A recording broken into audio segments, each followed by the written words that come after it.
पुण्य किसका। वर्धमान नगर में रूपसेन नाम का राजा राज करता था। एक दिन उसके यहाँ वीरवर नाम का एक राजपूत नौकरी के लिए आया। राजा ने उससे पूछा कि उसे खर्च के लिए क्या चाहिए, तो उसने जवाब दिया, 1000 तोले सोना। सुनकर सबको बड़ा आश्चर्य हुआ। राजा ने पूछा, तुम्हारे साथ कौन कौन है। उसने जवाब दिया, मेरी स्त्री, बेटा और बेटी। राजा को और भी अचंभा हुआ। आखिर 4 जने इतने धन का क्या करेंगे। फिर भी उसने उसकी बात मान ली। उस दिन से वीरवर रोज 1000 तोले सोना भंडारी से लेकर अपने घर आता।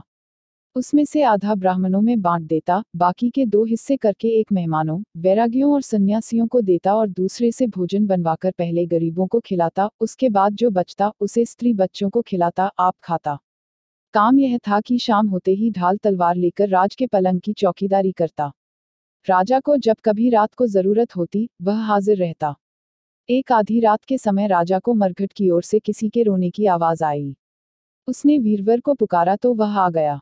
राजा ने कहा, जाओ पता लगाकर आओ कि इतनी रात गए यह कौन रो रहा है और क्यों रो रहा है।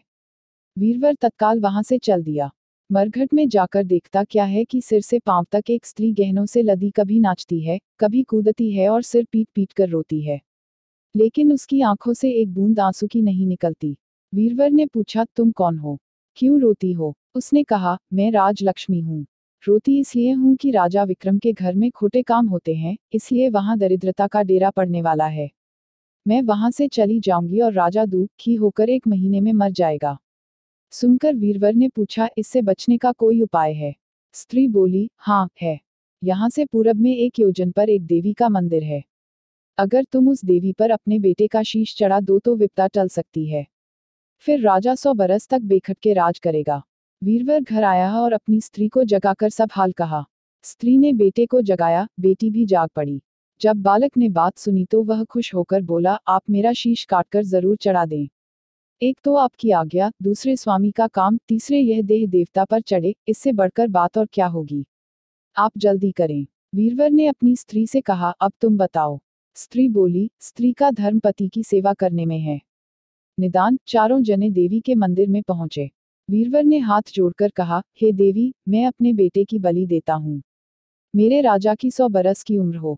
इतना कहकर उसने इतने जोर से खांडा मारा कि लड़के का शीश धड़ से अलग हो गया। भाई का यह हाल देखकर बहन ने भी खांडे से अपना सिर अलग कर डाला। बेटा बेटी चले गए तो दुखी मां ने भी उन्हीं का रास्ता पकड़ा और अपनी गर्दन काट दी। वीरवर ने सोचा कि घर में कोई नहीं रहा तो मैं ही जीकर क्या करूंगा। उसने भी अपना सिर काट डाला। राजा को जब यह मालूम हुआ तो वह वहां आया। उसे बड़ा दुख हुआ कि उसके लिए 4 प्राणियों की जान चली गई। वह सोचने लगा कि ऐसा राज करने से धिक्कार है। यह सोच उसने तलवार उठा ली और जैसे ही अपना सिर काटने को हुआ कि देवी ने प्रकट होकर उसका हाथ पकड़ लिया। बोली, राजन, मैं तेरे साहस से प्रसन्न हूँ। तू जो वर मांगेगा सो दूंगी।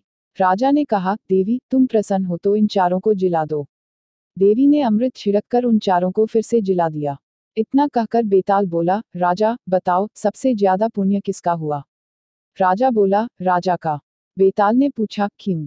राजा ने कहा, इसलिए कि स्वामी के लिए चाकर का प्राण देना धर्म है, लेकिन चाकर के लिए राजा का राजपाट को छोड़ जान को तिनके के समान समझकर देने को तैयार हो जाना बहुत बड़ी बात है। यह सुन बेताल गायब हो गया और पेड़ पर जा लटका। बेचारा राजा दौड़ा दौड़ा वहां पहुंचा और उसे फिर पकड़कर लाया तो बेताल ने चौथी कहानी कही। कैसी लगी आपको हमारी ये वीडियो जरूर बताएं और आगे भी ऐसी वीडियो सबसे पहले प्राप्त करने के लिए अभी सब्सक्राइब करें।